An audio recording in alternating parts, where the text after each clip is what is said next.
Hello, my dear students. How are you? I hope you all are doing well. This is your Learning Lab online school, and I am your teacher, Sabeen Asad. This is your seventh lesson, and it's about farm animals.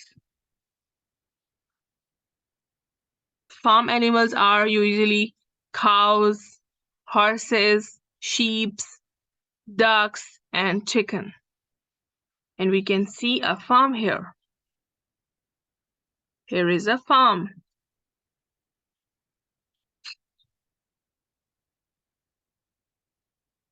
As you can see here, we have a dog in the farm.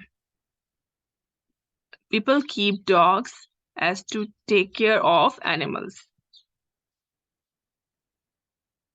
And we have cows here in our picture, and cows are also farm animals.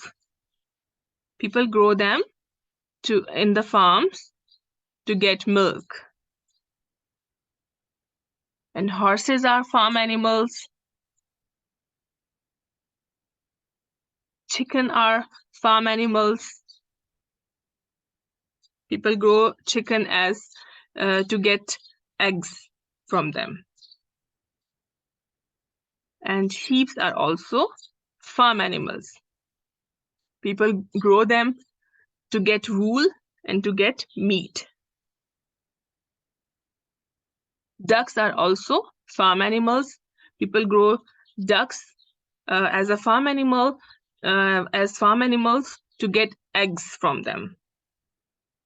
Thank you so much, students. Take care. Bye.